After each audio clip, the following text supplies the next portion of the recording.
Oke, assalamualaikum warahmatullahi wabarakatuh. Para pemirsa dan penonton yang berbahagia, pada kesempatan kali ini kita kembali di panggung channel ngobrol TV di Ampera Boronis kilometer 1 Pasir Pangarayan, Kabupaten Provinsi Riau.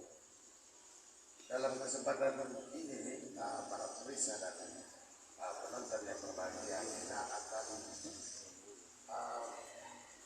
mendiskusikan substansi dari utulan Undang-Undang Dasar 1945, yaitu pada poin mencerdaskan kehidupan bangsa.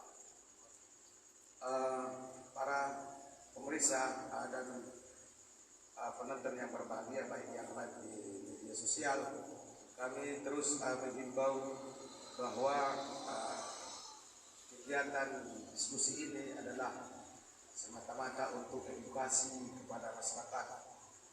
Tidak ada maksud kami untuk melakukan provokasi. Dan bisa bergabung baik melalui yang sedang atau tengah live pada kesempatan kali ini, atau bisa memberikan saran atau telepon di nomor 082175352039 atau di nomor 081371770386. Ya, para pemirsa dan penonton yang berbahagia, kali ini kita akan berdiskusi dengan tokoh Riau yang selama ini menggeluti dunia pendidikan, yaitu Bapak Dr. Henry. Selamat malam dan selamat jumpa, Pak. Selamat malam. Pak Guru. Assalamualaikum. Assalamualaikum warahmatullahi wabarakatuh. Waalaikumsalam. Sebelum diskusi kita ini kita lanjutkan, Pak Dokter. Mungkin para pemirsa dan penonton yang mendengarkan pada hari ini pengen tahu Pak Dokter ini problemnya seperti apa. Bisa disampaikan dulu, Pak. Baik.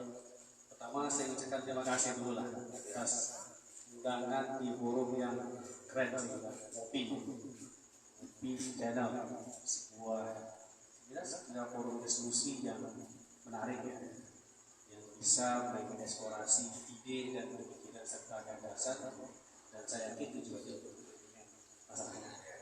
Baik, karena diminta perkenalkan ini berarti saya tidak dikenal sebenarnya. Karena tidak dikenal ya harus memperkenalkan diri. Saya ini orang Rohul ya, orang Rohul, orang Pasir Pangarayan. Kalau ditanya lahirnya, ya lahir di rumah ibu saya di Pasir Kota Baru. Sebenarnya Pasir Kota Baru itu ada beberapa kampung. Pasir Kota Baru itu sendiri, kemudian ada Semoti, kemudian Kampung Baru, kemudian sampai ke Kampung Masjid. Itu namanya Pasir Kota Baru. Kemudian semua kampung tadi menjadi kampung tersendiri yang Pasir Kota Baru tinggal. Nah, saya memang dari Semoti yang lahir, kemudian pindah ke Pasir Kota Baru. Di dalam akta kelahiran saya Pasir Kota Baru. Jadi 39 tahun yang lalu. Mulai dari SD sampai SMA di Pasir. SD di kampung saya itu, kemudian MTS 1 Rawa, SMA 1 Rawa.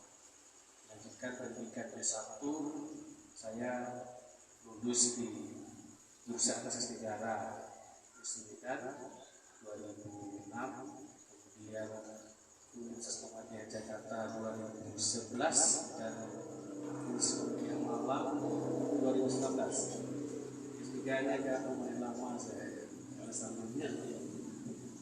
Sekarang tinggal di Pekanbaru. Hari-hari saya bekerja sebagai dosen di Universitas Muhammadiyah Riau, Fakultas Ilmu Komunikasi, dan sudah menikah dan istri saya orang Pasir juga, sudah pioneer, dan sekarang sudah memiliki 3 orang.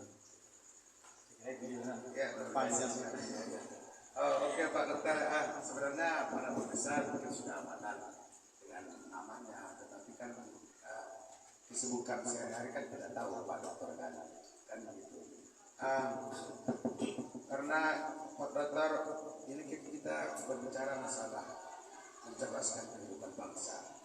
Secara global di UNESCO itu kita ikut sebagai anggota tetap di Badan Pendidikan Global itu dari salah satu orang yang aman. Kalau Bapak melihat pendidikan nasional kita ini di dunia bagaimana? Baik, terima kasih. Ini pertanyaan yang menarik sebenarnya. Yang ini tidak hanya menjadi perhatian dari kalangan individu saja sudah, tapi bagi semua kita bahwa ada sebuah kerisauan terhadap kualitas manusia. Saya tidak menggunakan, mudah-mudahan saya tidak menggunakan istilah sumber daya manusia, tapi saya menggunakan kualitas human, manusia. Coba digunakan kata sumber daya manusia. Itu ada upaya mengeksploitasi orang, sama dengan sumber daya alam, berarti mengeksploitasi apa yang ada terkandung di alam. Manusia tidak boleh dieksploitasi karena manusia itu adalah lebih independen. Ini kualitas manusia. Bahwa dunia ini diberikan oleh Allah itu untuk dikelola oleh manusia sebagai khalifah. Nah, ketika dunia ini tidak terkelola lagi, berarti ada yang salah, ada yang kurang, atau ada yang beroptimal pada cara manusia untuk mengelola. Cara di sini boleh saja dihubungkan dengan kualitas, sehingga kualitas itu menjadi poin fokus orang untuk perhatikan. Nah, berbicara kualitas tentu secara kelembagaan atau secara konsep di situ pendidikan, sekolah, ya kan, kampus, agar kualitas manusia tadi terpenuhi, maka ada wadah yang untuk Indonesia ternyata meskipun sama merdeka dengan Korea Selatan, tapi ternyata kita kalah. Kita kalah. Korea Selatan maju sudah menjadi negara maju. Sementara kita masih sama. Padahal perbedaan kemerdekaan ini berapa hari saja yang kedua kita dengan Korea Selatan.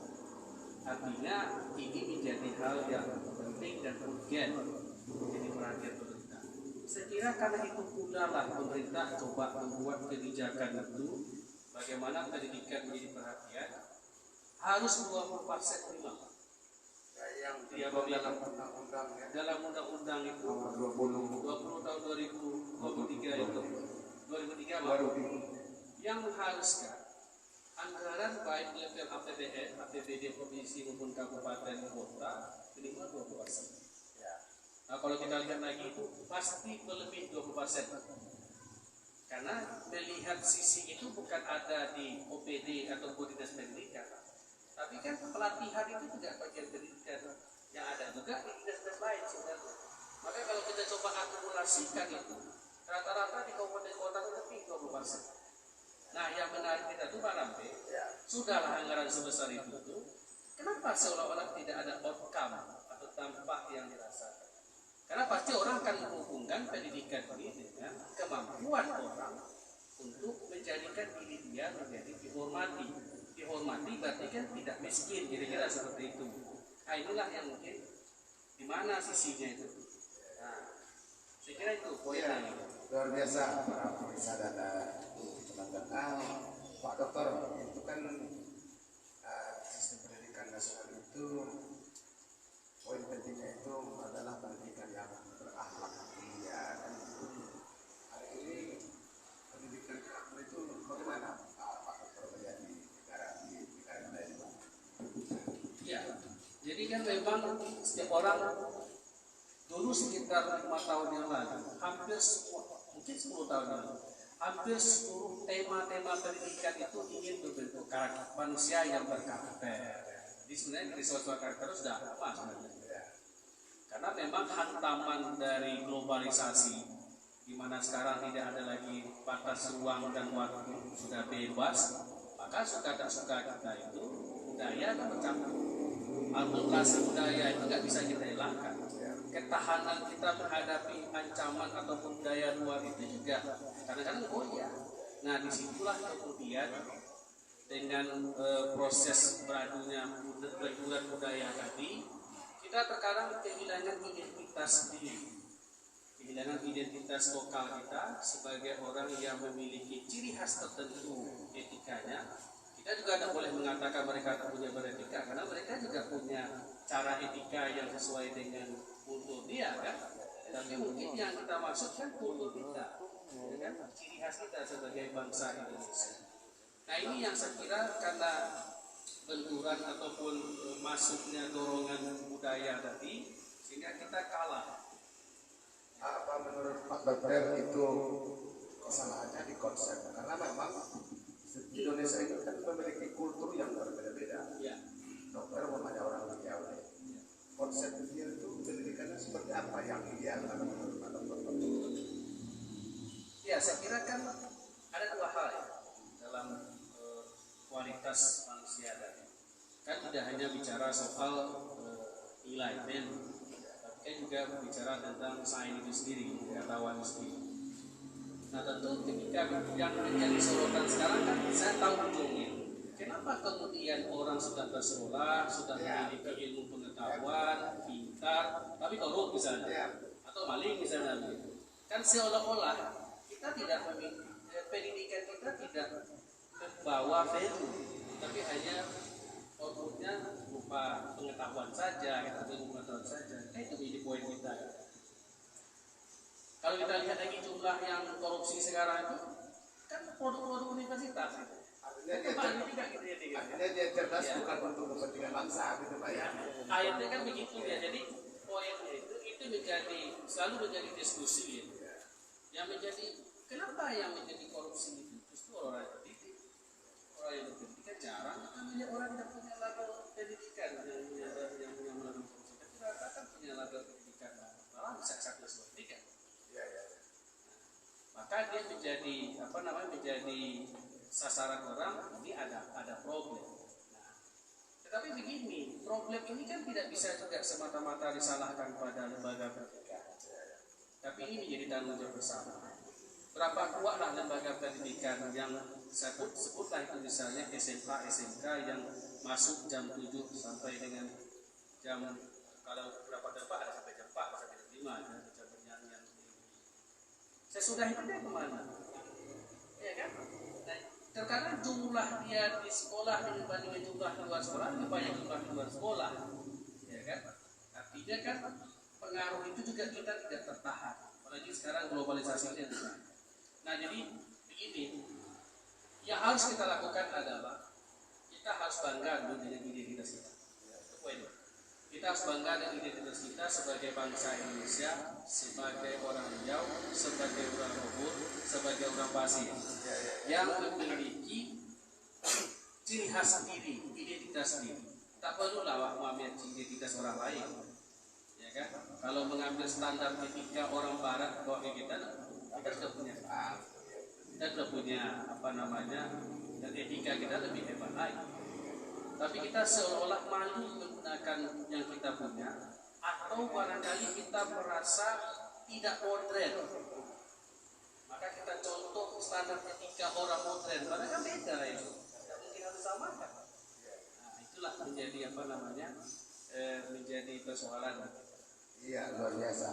Para pemirsa dan penonton yang berbahagia, kami terus mengajak untuk berpartisipasi, memberikan saran dan masukan, apalagi Pak Dokter ini ya guru kita yang akan memberikan pengetahuan kepada kita. Sayang tidak kita lewatkan. Pak Dokter, ada kebijakan nasional itu yang sesuai Undang-Undang Nomor 20 Tahun 2020 itu ada kebijakan budgeting 20% anggaran APBN untuk pendidikan. Beliau bahkan banyak juga fasilitas yang menunjang untuk kebutuhan pendidikan itu, ada CSR perusahaan. Tapi menurut Pak Dokter, pendidikan beliau itu sudah mantap atau bagaimana? Oke, saya tadi awal kan memancing itu. Kenapa anggaran yang sebesar ini akhirnya juga tidak seolah-olah tidak kita rasakan hasilnya? Meskipun pendidikan itu tidak bisa kita seperti makan nasi goreng sama makan langsung kenyang, karena dia 2 tahun, 3 tahun, 5 tahun, bahkan 10 tahun baru kita merasakan dampaknya. Tapi kan tanda-tanda itu kan harus ada. Tanda-tanda ada perubahan, ada berdampak, karena pendidikan harus tampak sebenarnya. Nah, kalau kita coba telusuri, saya pernah mengikuti sebuah rapat dihadiri oleh beberapa OPD itu. ternyata kalau dipresentasikan antara belanja untuk kualitas dari kata peningkatan guru itu sendiri dengan peralatan atau pasca sekolah, ini kita lebih banyak bersekolah kepada masa sekolah. Kita masih banyak berpikir soal bagaimana membangun sekolah, merehab sekolah, membuat pagar, macam-macam. Sebenarnya kan kalau kita hubungkan hubungan antara fasilitas ini, yang lebih mungkin sebenarnya kan kualitas. Kalau anak itu jadi pintar, siapa yang pintar? Kan bukan bangunan, meskipun itu menjadi pendukung, tapi kan guru, kualitas guru. Nah, coba lihat berapa anggaran untuk peningkatan kualitas guru. Saya harus kritik dalam hal ini. Pada poin ini kita minim atau kita kurang untuk meningkatkan kualitas guru. Kemarin pada waktu kita musibah COVID 2019 itu, COVID-19 itu kan 2 tahun 2019, 21, 22, angka 22, setengah 22. Kalau kita lihat bagaimana kualitas, jangan kualitas pendidikan untuk apa? Untuk murid kita. Guru juga untuk mendapatkan kompetensi dia, pelatihan dia, itu kan kompetensi. Berapa ini? Apalagi misalnya tidak ada dilakukan atau minim pelatihan bagi guru. Coba tanya, bagi guru berapa pelatihan yang dia peroleh 1 tahun dan seperti apa jenisnya yang dia peroleh. Untuk provinsi kan kewenangan sampai SMA sama SMP. Ini minim parameter. Yang banyak memang pembangunan fisik sekolah. Nah, artinya kita membangun keberadaan sekolah dulu. Pertanyaannya sampai kapan ini kita harus berulang-ulang untuk membangun fasilitas sekolah, pagar, segala macam. Kapan kita mulai menyeimbangkan itu atau kualitas mengarahkan karena orientasi ataupun yang langsung berhubungan itu adalah guru dengan siswa, itu yang harus ditinggikan. Guru dan siswa, kualitas guru yang mengajar, kemudian penunjang buku untuk siswa. Kan ini kalau kita mau lihat langsungnya, ya kan? Oke, pagar penting itu begitu keamanan. Tapi yang lebih urgent di sini, artinya jangan kalah yang untuk utama ini daripada yang untuk wajib ini daripada untuk sunat. Itu mau kita wajib. Jadi yang wajib harus lebih besar daripada yang sunat. Iya, luar biasa. Pak Betul, saya teringat apakah ini sudah jam 1 datang dari PR nomor 2 tahun 1996.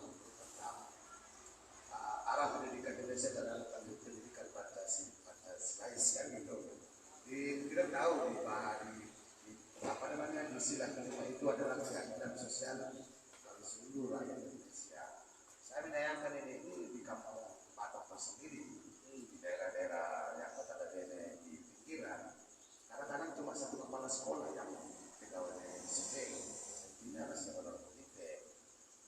Itu ada yang masyarakat itu. Kalau kita mengacu kepada Pancasila ini, ada tak apa persoalan ini? Banyak persoalan sebenarnya, tapi bisa dipetakan. Ada pemetaan itu, orang memang berlomba-lomba ingin menjadi PNS, tapi takut dipindahkan ke tempat yang kecil. Kalau dipindah ke tempat terpencil beberapa tahun, kita pindahkan ke tempat saya kasih tunjuk langsung apa TKP-nya apa. Sekarang kita harus cari masalah. Kenapa orang tidak mau tinggal di Bonai dan Bangsa? Jawabannya kan infrastruktur. Jawabannya kan fasilitas. Kalau fasilitas bagus, orang mau tinggal di Bonai. Orang mau tinggal. Fasilitas yang dimaksud begini. Terus jalan misalnya. Kalau jelek orang mau. Listrik penerangan di kampung. Kalau bersolat orang tidak. Tapi kalau suasana juga di sana, suasananya juga dia peroleh di pasir, dia juga peroleh seperti ada di pasir, ya tidak ada yang mau begini. Ya kan? Nah persoalannya itu adalah penunjangan. Akibatnya orang berbondong-bondong mau dekat di kota. Ya? Nah kalau misalnya pergi jarak dari Bonai ke ibu kota hanya menempuh beberapa jam, tidak ada masalah. Kalau menempuh beberapa jam, orang tidak punya. Kalau menurut dokter itu kualitas pendidikan yang diterima oleh siswa baik pendidikan SD sampai awam aja, karena tidak benar negeri punya berbeda nggak dengan mereka yang bukan baru, semuanya berprestasi. Kita dari kampung ini, saya ingat waktu kecil itu di kampung saya itu kan tak ada listrik. Jadi belajar tuh pakai lampu tombok, bisa jadi ke sekolah. Jadi kalau juga enggan kepada itu, payah tidak saya kumpul. Artinya juga tidak ada jaminan fasilitas listrik ini menjadi orang cerdas. Ternyata orang hebat itu orang kampung semua. Orang kampung, mohon maaf saya tidak minta orang kota ya. Orang kota juga lebih hebat lagi itu. Artinya begini, potensi hebat itu ada di mana-mana. Karena itu ada, jadi tidak satu faktor memang yang akan menyebabkan orang itu menjadi tidak hebat. Tapi banyak faktor. Nah faktor yang lebih itu kan terkadang kita lihat dalam kondisi yang tertekan, kondisi situasi keluarga kampung itu menyebabkan motivasi kuat. Sehingga motivasi itu pelajarnya tinggi. Kadang-kadang kita ketika proses lengkap agak loyo kan, kita agak santai. Seperti Riau ini karena banyak minyaknya santai. Habis minyaknya karena terlalu lama santai juga, habis juga kita gitu kan. Nah jadi mungkin banyak faktor Barambe untuk soal yang demikian.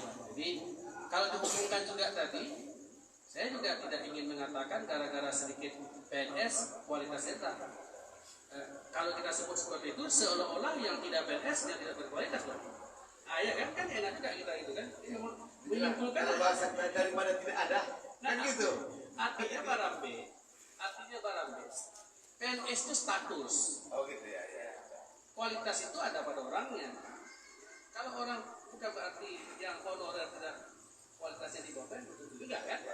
Nah jadi memang tentu secara administrasi kita memandang yang ASN ini sudah difasilitasi, tentu secara perlengkapan dia siap, sehingga artinya dia bisa berkuasa untuk menumpahkan ini. Yang tadi tentu kita berpikir, ya, tapi lagi-lagi kembali kepada orang, kan? Kualitas orang.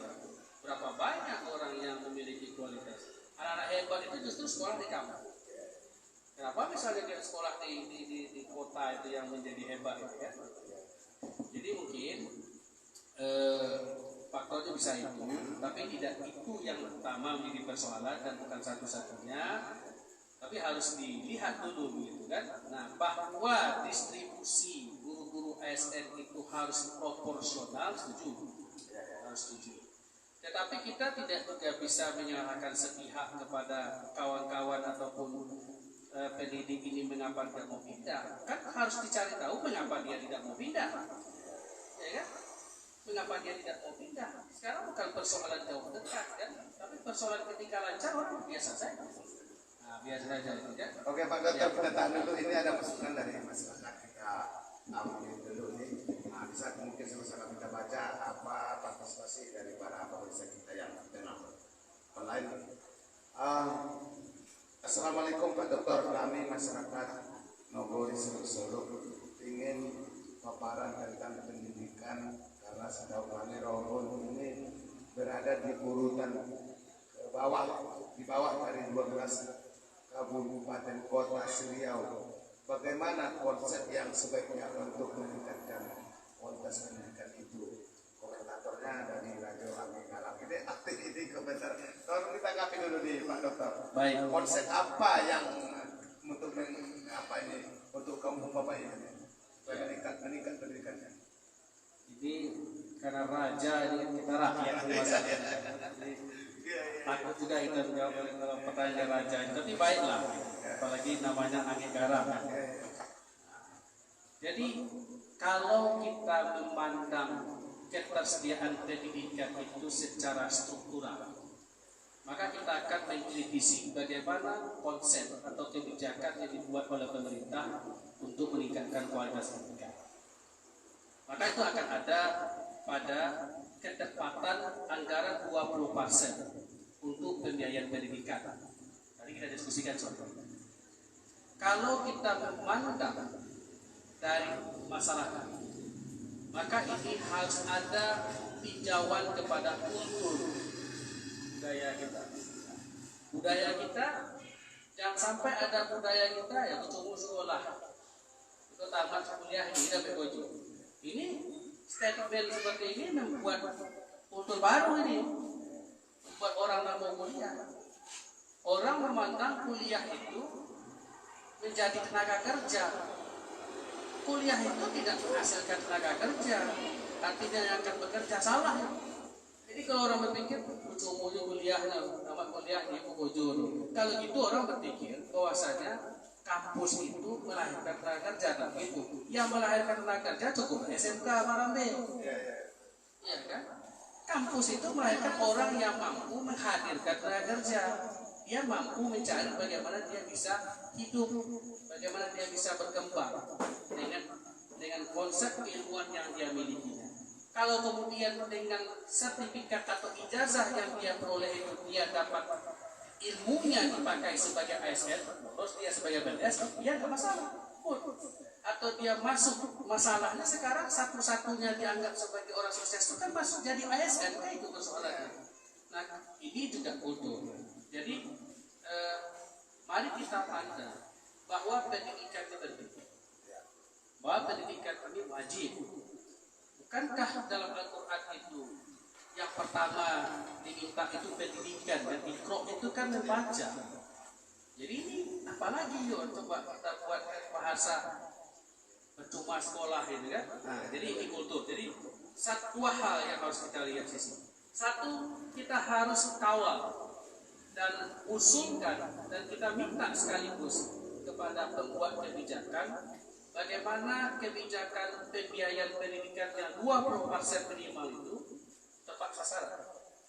Tepat sasaran itu fokuslah kepada yang wajib, jangan yang sunat. Wajib itu yang kualitas. Kalau ingin tahu kualitas yang produk itu, yang mengajar itu juga harus ditambah kualitasnya. Kemudian fasilitas yang untuk diajar, untuk mengajar juga harus dipastikan itu lengkap. Baru kan yang sunat. Saya bagi seperti itu. Fokuskannya wajib, baru yang sunat. Yang kedua, mari kita hilangkan kultur tadi, seperti kultur. Jadi justru yang harus kita ingat itulah pendidikan. Nah, saya melihat meskipun ada bahasa-bahasa seperti itu di kampung Awakeko, tapi yang hebat itu semangat daripada orang-orang terdidik di kampung itu cukup kita banggakan karena mampu menghadirkan 4 perguruan tinggi di Rokan Hulu. Luar biasa. Ada 2 universitas di Rokan Hulu. Selain Kota Pekanbaru, kita tidak lihat di kabupaten lain, Pak Raja. Tidak lihat itu, tapi memang pendidikan itu tidak akan terjawab 1-2 tahun. Nah, supaya itu bisa terjawab 1-2 tahun, perlu kebijakan dari secara struktural dari pemerintah yang fokus. Nah, saya kalau bicara yang fokus ini panjang dan menarik ini. Karena sejak Rokan Hulu berdiri 99, mungkin ada kawan-kawan yang menjadi bukti sejarah dan ikut saksi sejarah saya kira. Posisi Rokan Hulu ketika berdiri 99 itu berada nomor 2 sesudah Kabupaten Kuantan Sengingi. Saya pada waktu itu nggak ingat, saya APBD kita tuh antara 250 juta sampai 350 juta itu APBD. Ya kan? Sekarang 2023, berapa tahun tuh usia Rokan Hulu ini? Kita masih nomor 2 juga barang B itu masalahnya gitu. Jadi kita tidak berjalan keluar, tapi berjalan ke depan. Nah, masalahnya adalah keseriusan bersama. Saya kira kita tidak boleh menyerahkan bersama bahwa pendidikan ini menjadi penting, ini menjadi solusi. Kalau kita mau bicara lain, kita juga bisa bicara itu. Sekarang berapa orang Rokan Hulu yang tamat, tadi kita diskusikan juga, tamat SMA, tamat SMK yang diterima di perguruan tinggi negeri yang ternama di Indonesia, kan? Nah, berapa lagi yang tinggal yang tidak mampu bersekolah? Tentu banyak alasan di situ yang bisa kita lihat. Saya kira itu, Pak Dokter. Para pemeriksa dan penonton yang berbahagia, terima kasih atas konsentrasinya Pak Dokter. Kita sampaikan dulu kepada para pemeriksa bahwa kami dari manajemen Ngopi menerima hasil industri kreatif dari masyarakat karena kita ikut memberdayakan ekonomi masyarakat kecil. Ini Pak Dokter ada namanya produk setika. Ini dari pare, buah pare, ada dari tahu, ada dari tempe. Ini enak, murah. meriah, orang kita yang bikin. Jadi para pemeriksa dan penonton jika ingin jadi agen atau menjual barang-barang seperti ini, makanan ringan seperti ini untuk oleh-oleh, bisa dipesan langsung ke studio Ampera Borobudur kilometer 1 atau bisa dikontak di nomor 0813 71770386. Dan Pak Dokter bisa nanti dibawa jadi oleh Pak Dokter. Ya, saya membeli malam ini. Ya, terima kasih. Ya, luar biasa. Ini kan produk UMKM, Ya, UMKM kan, ya, UMKM, produk lokal kita, kenapa tidak? Ini satu hal tidak menjadi masukan kita. Kalau orang datang ke kabupaten lain, ada dibawanya pulang. Ya. Masa kerohol ini dibawa pulang langsung bisa dimakan loh Bapak ya. Tapi pergi ke Rohol yang dibawa kulono, nggak bisa langsung dimakan. Langsung gue kolak dulu kan. Nah, sementara kalau hadir seperti ini bangga, harus kita apresiasi. Jadi malah bisa membeli. Oke, Pak Dokter, kita lanjutkan diskusi kita itu tadi sebentar apa aja informasi kepada masyarakat. Pak Dokter, saya mau dengar dan dapat informasi bahwa Pak Dokter akan menjadi calon menjadi anggota DPR di tingkat provinsi. Kita sangat bangga sekali itu karena Pak Dokter yang punya dari dulu dari pendidikan itu sudah mengetahui problem pendidikan di dan sebut beliau ini. Padahal kita tahu pendidikan itu adalah hak dari warga negara yang harus dipelihara oleh pemerintah dan merupakan kewajiban pemerintah. Kan itu kewajiban dicerdaskan kehidupan bangsa dari pemerintah. Kalau seandainya nih, saya berada anda nih Pak Dokter, Allah memberikan rahmat kemudian Pak Dokter menjadi wakil rakyat mendelegasikan kewenangan rakyat itu sendiri ke Pak Dokter di DPRD provinsi Riau. Apa kebijakan apa yang Pak lakukan untuk pendidikan? Pertama saya aminkan dulu ini ya. Amin. Yang kedua, fungsi legislator di provinsi itu kan ada 3 kan, legislasi, budgeting, dan pengawasan. Fungsi budgeting itu ada pada pembahasan APBD. Pada pembahasan APBD itu akan bermitra dengan OPD terkait. Kalau dia pendidikan, itu dengan dinas pendidikan. Ini jadi penting bagi saya. Saya ingin lihat bagaimana fokus tadi. Yang mana yang digunakan 20% itu poin mana yang digunakan. Supaya kita betul-betul tercapai tujuannya untuk meningkatkan kualitas manusia, bukan tujuannya mempercantik cat fasilitas pendidikan. Bagi kita seperti itu, karena bukan cat itu yang dipercantik, tapi orangnya yang harus dipercantik, yang harus kualitas orangnya, bukan kualitas warna cat, kualitas warna gedung. Ngapain ada warna gedung mau kita pertandingkan? Orang tidak melihat warna gedung itu, karena kita masih berpikir supaya orang hadir cantikkan warna gedungnya. Jadi kita masih terjebak pada sampul, tapi bukan pada kualitas tersebut. Jadi itu salah satu ya di bagian pendidikan penting bagi saya, karena itu anggaran 20% tinggi. Nah, sektor itu. Yang kedua, pengangguran, karena angka kemiskinan kita tinggi. Miskin itu disebabkan pekerjaan yang kurang, ujungnya adalah pengangguran. Kita mau lihat ketersediaan pelatihan kerja bagi pengangguran. Bukankah BLK yang ada di Pasir Pengarayan itu sekarang menjadi BLK Provinsi Riau, karena BLK yang ada di Jalan Paus baru itu sudah statusnya nasional. Nah, kenapa itu tidak difasilitasi untuk menyediakan pelatihan? Fasilitasnya sudah ada, ya? Ya, artinya kan itu, nah itu tadi pemahamannya. Kalau kita memahami bahwasanya pendidikan ini hanya satu-satunya dikelola di bawah dinas pendidikan, yang jadi tuh. Jadi angka 20% itu bukan untuk ada di dinas pendidikan, tapi ada di semua OPD yang ada hubungannya untuk pendidikan. Nah kalau BLK kan tenaga kerja, disnaker. Kenapa kemudian angka 20% juga tidak masuk ke sana? Itu kan urusan pendidikan, bagaimana mengatur. Nah kalau itu kita tidak alihkan ke sana, hanya pada pemikiran atau bentuk ini anggaran dinas tenaga kerja, ya tidak akan cukup. Karena dinas tenaga kerja juga punya kegiatan yang lain. Akibatnya lembaga yang sudah tersedia itu tak kita pakai-pakai, akhirnya somak yang tumbuh.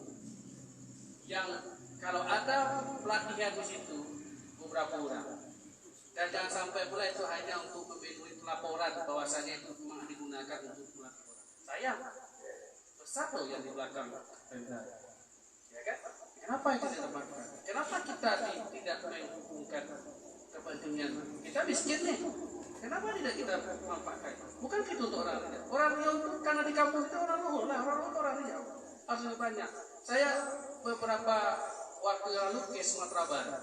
Sumatera Barat itu ada BLK yang punya pusat, ada BLK yang punya beberapa provinsi Sumatera Barat. Yang punya pusat itu harus Sumatera Barat semua harus itu. Meskipun orang Riau juga boleh ke sana, tapi orang Sumatera Barat hebat mereka.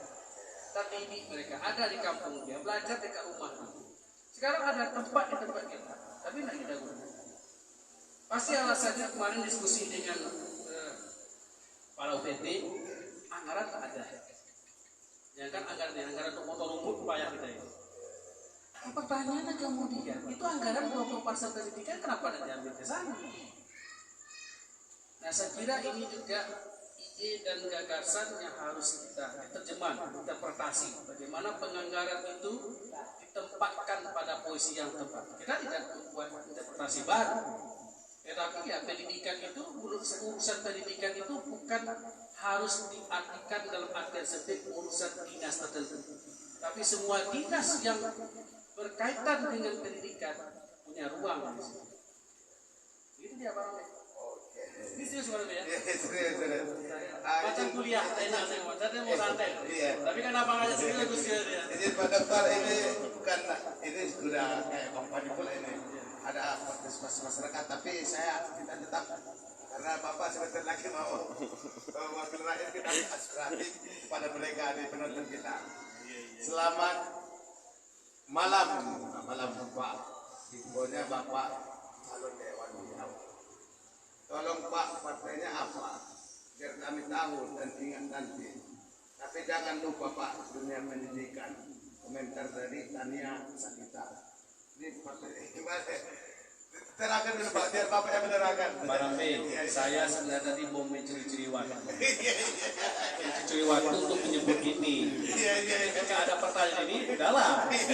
Saya terus terang saja lagi gitu kan. Nah, sah ini kan ditanya langsung gitu kan. Kita harus tampuk aspirasi ini Pak. Baik, Bu Tania Sagita, ya, atau Saudara Tania Sagita. Jadi, Bismillah saya maju untuk DPRD Provinsi Riau.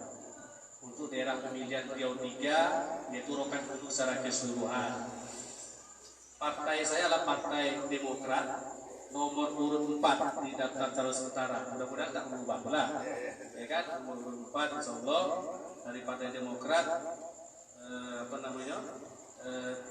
daerah pemilihan Rokan Hulu. Saya karena berlatar belakang demikian, dan ini juga sudah kita diskusikan malam ini, tentu tak mungkin pula saya tidak bawa pendidikan itu, karena kuncinya ada di pendidikan.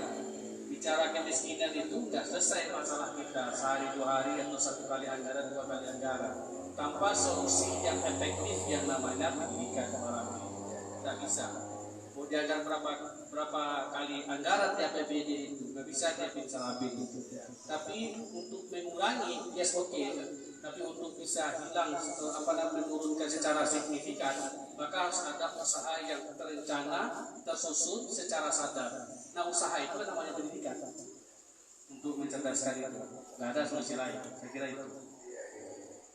Oke, para pemirsa dan penonton yang berbahagia. Pak Dokter, ini kan kalau kita mengacu kepada sistem pendidikan nasional itu kan sudah ada programnya wajib setiap tahun ya 12 ya. Itu sampai tingkat Ya dulu 9 ya. tahun. Sementara kita Riau kan ya kenal lah penampilan daerahnya kaya.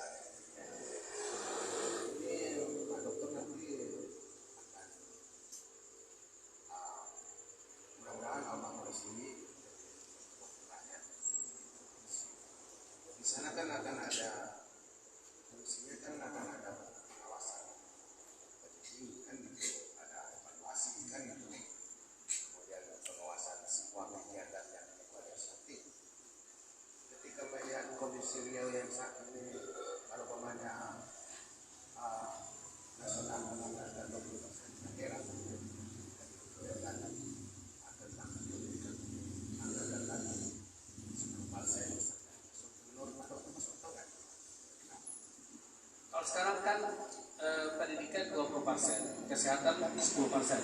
Jadi sebenarnya APBD kita itu sudah terkumpul 30% untuk sektor pendidikan dan sektor kesehatan. Jadi sisanya itu kan operasional, kemudian yang lain-lain. Makanya kalau fokus pada memikirkan struktur APBD itu berat memang untuk membangun daerah, hanya berharap pada sektor itu. Tapi itu biarlah jadinya kalau pagi mikir. Saya teringat warna B ini agak mengembang sedikit. Master Plan Pendidikan di Riau itu yang membuat itu salah seorang itu namanya Profesor Putra orang Hulu. Master Pendidikan Rokan Hulu, saya kebetulan ikut tukang etik lah saya. Tahun 2007 itu kita buat Master Pendidikan Rokan Hulu. Pada waktu itu muncul diskusi diantaranya lah ini masalah kemiskinan. Bagaimana cara kita mengatasi kemiskinan? Apa pendidikan yang mau kita lakukan? Prof. Dr. Ahmad bilang, banyakkan jumlah SMK daripada SMA. Logika pada waktu itu, kalau anak-anak Rokan Hulu nggak sanggup kuliah, tamat SMK dapat kerja. Dia punya skill untuk bekerja. Kalau anak Rokan Hulu ini mampu kuliah, nggak ada masalah, langsung.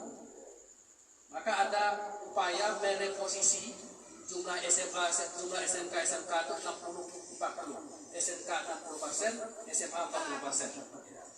Supaya yang lain itu adalah orang-orang kalaupun dia misalnya tidak sanggup kuliah, dia bukan pengangguran karena dia punya skill dari sekolah kejuruan.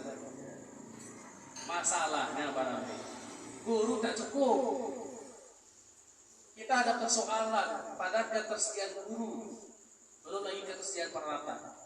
Tetapi ide itu bagus, ide itu hebat. Kalau memang kita, ini saya tadi soal pendidikan semesti kemiskinan itu. Kalau itu salah satu ide yang harus kita buat. Jumlah SMK itu, tapi karena SMK dan SMK itu bukan SMA dan SMK itu bukan kewenangan kabupaten, jadi kewenangan provinsi. Itu harus menjadi diskusi di provinsi. Karena itu yang menjadi solusi untuk mengentaskan kemiskinan. Sekarang kemiskinan di Riau kan 7%, 6,8%, ya kan? 10,sekian persen itu ada di Rokan Hulu. Kalau yang dikalkulasikan 13% itu ada di Peranti. Tapi secara kuantitas jumlahnya banyak di kita. Nah, kalau kita mau lakukan itu bisa. Persoalannya secara terencana atau secara perencanaan harus di Renstra ataupun di Master Plan Pendidikan. Yang kedua, Master pendidikan itu sudah bagus, tapi barangnya tidak dilaksanakan. Itu yang saya maksud tadi, pembiayaan pendidikan untuk kualitas mutu, tapi dibelokkan di sini untuk mempercantiknya tadi, sehingga akibatnya tidak kemudian. Di sisi lain tentu ada kultur-kultur kita yang tidak sejalan, yang masih malah di sekolah, yang masih menganggap tadi untuk apa kuliah, misalnya gitu ya, untuk sekolah yang tidak nganggur juga demikian, itu juga menjadi salah satu faktor juga menambah. Nah, jadi memang perencanaan yang sudah tersusun dilaksanakan, dan ide-ide seperti tadi itu menjadi salah satu solusi bagaimana kita untuk mengatasi pengangguran. Dan ujung dari pengangguran itu akan melahirkan kemiskinan. Ngomong-ngomong Pak, kalau menurut pandangan Bapak di Rokan Hulu ini infrastruktur atau fasilitas pendidikan tingkat SLTA itu baik itu SMK dan SMK itu sudah distribusi, saya kira ya. Distribusinya itu tidak menyebar secara proporsional, menumpuk di beberapa tempat sehingga orang harus bersekolah jauh ya. Satu itu. Tapi secara umum cukup. Nah, tapi Rokan Hulu belum ada satu SMK kecamatan. Nah, akhirnya kita harus pisah itu kan. Makanya kalau konsepnya seperti tadi itu kita butuh SMK akhirnya kan. Satu kecamatan per satu SMK. Ini kita persoalannya kenapa kita butuh SMK gitu kan. Ujungnya kan tadi itu. Nah, itu lagi-lagi kepada persoalan tadi. Pernah juga didiskusikan mengapa ini persoalannya ada pada ketersediaan guru. Jadi SMK itu kan dan juga sama, dia punya keahlian tersendiri. Nah, tapi itu bukan permasalahan yang tidak ada solusi. Kalau Bapak jadi anggota DPR, apa sih mau dikritik? Posisi dewan tentu mendorong ya. mendorong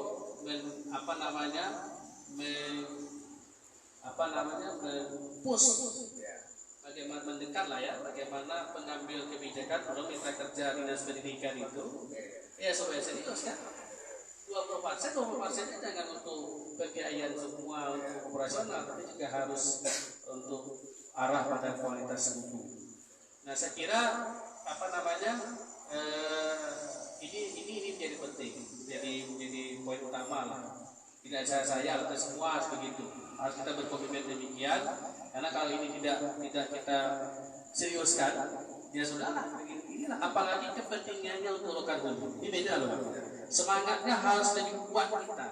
Karena yang kondisi miskin itu kita. Kondisi miskin itu kita. Nah, oleh sebab itu yang sempatlah kita tidak menjadi terdepan untuk mendiskusikan dan membicarakan soal ini. Harus kita lihat lokal yang lebih utama. Oke, para pemirsa dan penonton yang berbahagia, tak merasa diskusi kami cukup alat ya Pak Dokter ya, tapi Pak Dokter sudah biasa menghadapi yang seperti itu karena sampai kehidupan sehari-harinya di lingkungan kalangan ilmiah, kampus terus ya. Cuman ini Pak Dokter karena kita sudah ada di penghujung kegiatan, silakan Pak Dokter memberikan semacam closing statement kepada masyarakat dulu atau tentang ujung dari persoalan kita sebenarnya itu adalah ketidakmampuan kita untuk menaikkan harkat martabat kita. Harkat martabat kita ini naik ketika kebutuhan pokok terpenuhi diantaranya, dan kebutuhan pokok itu bukan hanya kebutuhan makan, tapi juga kebutuhan spiritual. Pendidikan salah satu solusi untuk itu semua. Dan karena itulah mari semua kita bersama-sama untuk memperhatikan kualitas manusia, kualitas diri kita dengan cara sekolah. Saya ingin ngajak masyarakat dulu sekolah yang belum tentunya gitu ya. Kemudian jangan ada lagi bahasa-bahasa yang mengatakan untuk apa kuliah kalau pengen dulu. Nah itu jangan lagi biasa itu. Kalau ada pembiayaan kuliah, kalau tidak ada pembiayaan sekarang banyak beasiswa itu ada semua. Oleh sebab itu tidak ada alasan lagi untuk kita tidak bersekolah ataupun tidak kuliah. Oleh sebab itu pendidikan adalah kunci untuk meningkatkan kualitas diri kita, dan itulah menjadi kunci untuk kesuksesan kita. Kesuksesan lokal hulu itu, kemiskinan lokal hulu itu obatnya pendidikan. Oke, terima kasih Pak Dokter. Para pemirsa dan penonton yang berbahagia yang sedang di media sosial, apa yang disampaikan oleh Pak Dokter tadi kita ulas dalam tema Undang-Undang Dasar 1945 dasar kehidupan bangsa. Ya, menurut tokoh pendidikan nasional yaitu Ki Hajar Dewantara, pendidikan itu bukan untuk mencari kerja, tapi pendidikan itu adalah untuk tuntutan hidup. Kemudian yang namanya pendidikan ini saya teringat sebuah hadis atau ungkapan dari yang biasa di dalam agama Islam. Belajar itu mulai dari lahir sampai miliar lahat. Artinya tidak ada, semua hidup kita ini adalah untuk belajar. Demikian kami dari manajemen Ngobrol Perguruan Tinggi yang dipimpin oleh sekali manajer Logis, kameramen Mustafa Nasution, saya sendiri sebagai panelis. Mohon maaf jika ada penyampaian yang kurang pada tempatnya. Intinya kami adalah ingin semata-mata mengedukasi masyarakat. Wabillahi taufiq wal hidayah. Assalamualaikum warahmatullahi wabarakatuh.